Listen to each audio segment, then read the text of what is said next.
আচ্ছা, পুষ্করিণী পুকুরে বা জলের মধ্যে আকাশের সূর্য দেখা যায়? যায় কি? জলের মধ্যে আকাশের সূর্য দেখা যায়?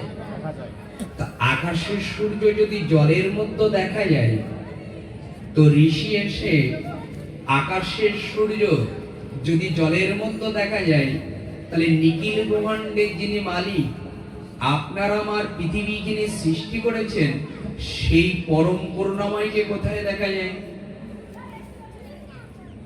কি বলেছে? নিখিল ব্রহ্মাণ্ডের যিনি মালিক, তিনি যদি দূরে থাকেন, তাকে কোথায় দেখা যায়? আকাশের সূর্য যদি জলের মধ্যে দেখা যায়, তাহলে উত্তর দিয়েছে যা আছে ব্রহ্মাণ্ডে। কোন ভাণ্ডে? তা আছে হৃদয় ভাণ্ডে। হৃদয় ভাণ্ডটা, চিত্ত মনটা যদি তোমার আয়নার মতো পরিষ্কার করতে পারো, আকাশের সূর্য যেমন জলে দেখা যায়, তোমার হৃদয় মন্দিরে ভগবান কৃপা করে নিখিল ব্রহ্মাণ্ডে থাক, কিন্তু তুমি ওই পাত্রেই দেখতে পারবে যদি তোমার সেই ভাবনা হৃদয়। এই দেখো, শিবার অনুরূপটা একটু দেখে নিন, খুব বর্ণনা করে দিয়েছেন এখানে। এখানে উত্তর দিয়েছেন যে যদি ভগবান চিত্তরূপে যা আছে ব্রহ্মাণ্ডে তা আছে মোর ভাণ্ডে, নিজের ভাণ্ডে, তবে দেখা যাওয়ার কথা, দেখা যাচ্ছে না কেন? এই দেখো তত্ত্বগুলো কতক্ষণ তাত্ত্বিক তত্ত্ব দিয়েছে। আকাশের এই হৃদয় ভাণ্ডে যদি ভগবানকে আমরা দেখা যায়, আমরা কি দেখতে পারি? একটু তো দেখতে পারি আমরা। আমরা ভগবান চিত্তে দেখা দেয়, আসে, এ কথা কে বলেছেন জানেন? শুনুন, বলতে বড় আনন্দের প্রীতি লাভ হয়। সেটি হলো, যদি কখনো তীর্থে থামে মন্দিরে পর্যটনে যদি ভগবানকে না পান, তবে এক জায়গায় গিয়ে পাবেন। কোথায় জানেন? এটা রবীন্দ্রনাথ ঠাকুর তপস্যা করে অনেক রাত জেগে এই কথাটা আমাদের দান করে গেছেন। সেই জায়গাটা হলো, আমার হিয়ার মাঝে লুকিয়েছিলে,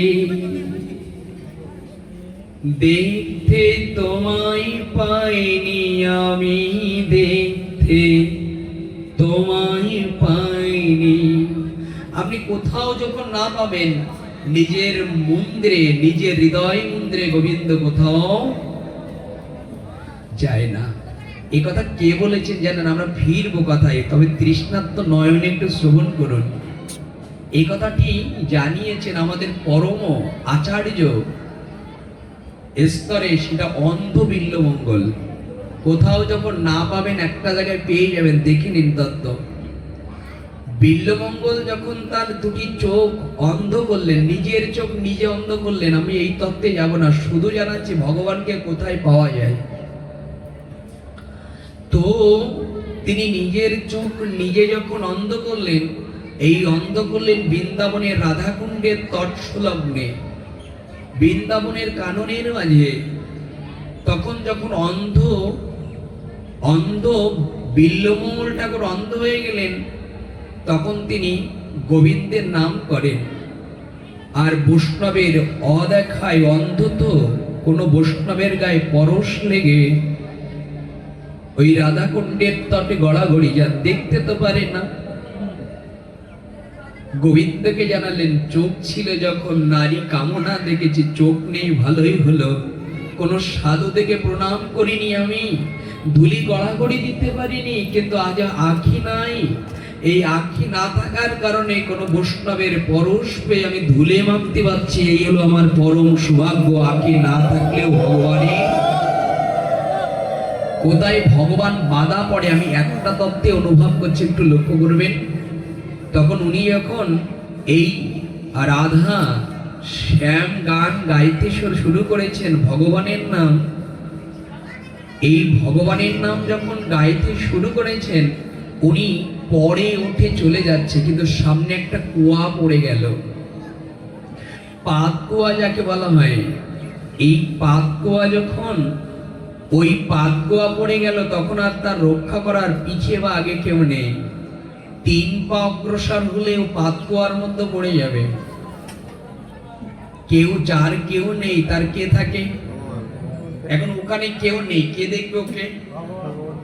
এই দেখো তত্ত্বগুলো। আচ্ছা, যার কেউ নেই তার ভগবান থাকে, এই কথা যদি যথার্থ হয়, কিন্তু আমরা মনে সেটা মেনে নিতে পারি না। এর প্রমাণটা দেখে নিন। অন্ধ বিল্বমঙ্গল তখন 3 পা বাকি আছে, ওই আর এক পা যখন বাড়িয়েছে, এখনো 2 পা বাকি আছে। ভগবান কৃষ্ণচন্দ্র ছোট্ট বালকের সম্মুখে এসে না বিল্বমঙ্গলকে বলছে, এই অন্ধ বিল্বমঙ্গল ঠাকুর, তুমি আর পা বাড়িও না। কেন পা বাড়ালে, তুমি যদি আর এক পা বাড়িয়ে যাও তাহলে পাপ কুয়ার মধ্যে পড়ে জীবন তোমার নষ্ট হয়ে যাবে, তুমি পা বাড়িও না। এই দেখো ভজন যারা করে তাদের অনুরাগটা দেখো। ভগবান বালক বেশে এসে বাধা দিলেন, জীবন নাশ হয়ে যাবে। অন্ধ বিল্বমঙ্গল বলে দিলেন। বহুজন বিল্বমঙ্গল বলে ডেকেছি, কিন্তু আজকের ডাক আর কালকের ডাক এক না। আজ যেটাকে আমার পুরনোয় অনুভব করছে অনেকজন ডাকে, কিন্তু আজকে ডাকের অনুভব হলো আমার মনে হচ্ছে আমার কেউ নেই, যার ভগবান আছে। আমার মনে হয় কোনো গোপাল বেশে আমার গোবিন্দ ডাকছে, আমি মৃত্যু হয় হোক, তবে ওই আমি সম্মুখে হেঁটে যাব, যাতে ভগবান, যার কেউ নেই তার ভগবান আছে, সত্য হয়, তবে আমার মৃত্যু হবে না। উনি আর এক পা বাড়িয়ে দিলেন। গোবিন্দ দেখলেন ভক্তের তো বাক্য দিয়ে আমি ধরে রাখতে পারছি না, শব্দ দ্বারা। তখন যখন আর এক পা ঝুঁকিয়ে দেবেন, ভগবান তখন বিল্বমঙ্গলকে পিছনে আটকে ধরলেন। আর যখন আটকে ধরলেন না বালক বেশে, আর বিল্বমঙ্গল বুঝতে পেরেছে তোমার জন্য অন্ধ হয়েছি, তোমার জন্য পথে পথে কেঁদেছি, তোমার জন্য আজ ভিখারি হয়ে এসেছি, তুমি যদি এলে কেন সম্মুখে এলে না? কতদিন, কত রাত কোন মা গোপালকে সামনে রেখে অন্ন দেয়, ব্যঞ্জন দেয়, কিন্তু কোনো মা দর্শন পায় না। কতদিন পুষ্প অঞ্জলি দিয়েছি, কতদিন কৃপা করে তুলসী অর্জন করে তোমার চরণে দিয়েছে, কিন্তু সে পায় না। যদি এলে তবে পিছনে কেন, একবার সামনে এসে হৃদয়ে দখল করে দাও, যাতে করে তোমার ওই চরণ থেকে বঞ্চিত না হয়। কি হয়েছিল জানেন? পরে যখন বুকে নিয়ে পরম আনন্দে ভগবান জ্ঞানে বালককে হৃদয় নিয়েছেন, সত্যিই তো তিনি ভগবান, উনি পরম আনন্দ পাচ্ছে বিল্বমঙ্গল।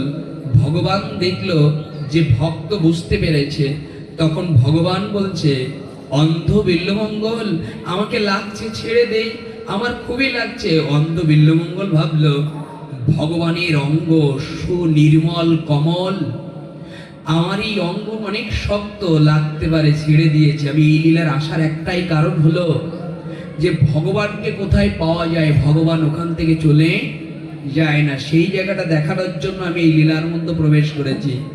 যখন ওই শক্ত কঠোর হাত মনে করে বক্ষ কঠোর ভগবানকে নির্মল কমল অঙ্গটা ছেড়ে দিলেন, আর যখন ছেড়ে দিলেন একটু দূরে গিয়ে কৃষ্ণ উত্তর দিয়েছে, ভক্তের সঙ্গে আনন্দ করছে। কি বলেছিল জানেন? বলেছে, বিল্বমঙ্গল পেয়েও হারিয়ে ফেললে, পেলে কিন্তু তুমি হারিয়ে ফেললে। এই কথাটা আবার রবীন্দ্রনাথ ঠাকুর বলেছেন।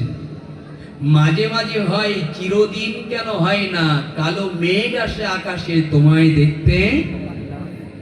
আমাদেরও হয়, কিন্তু কালো মেঘের মতো অহংকার, হিংসা, জঙ্গল বাঁধার কারণে আমরা ওই কালো চরণ কৃপা করে মধুময় অনুভব করে কানাইয়ের চরণ আমাদেরও মাঝে মাঝে হয়। কিন্তু কালো মেঘ আসলে যেমন সূর্যের আলোটা পৃথিবীতে প্রতিহত করতে পারে না, আমাদের মাঝে অহংকার হিংসা যখন এসে বাসা বাঁধে, তখন আর গোবিন্দকে, কিন্তু গোবিন্দ বলে কথাটা বিশ্রাম দিলেন। এরপর ভক্ত যে কথাটা বলেছেন সেই কথার জন্য এতক্ষণ। এরপরে গোবিন্দ কোথায় থাকেন সেটা দেখে নিন এবার। শ্রীকান্তে আটকা পড়লে গোবিন্দেরও ক্ষমতা নেই আসার। এই দেখো, অন্ধ বিল্বমঙ্গল ভজন করতে করতে কৃষ্ণের সম্মুখে একটা কথা বলেছিল। সেই কথাটি হলো, কৃষ্ণ তুমি বলেছো আমি পেয়েও হারিয়ে ফেলেছি, এটা বলতে পারো, কিন্তু শুনে রাখো, নিখিল ব্রহ্মাণ্ডের ভগবান তুমি। তুমি যদি এই কথা বলতে পারো, বিয়েও হারিয়ে ফেলেছি, এটা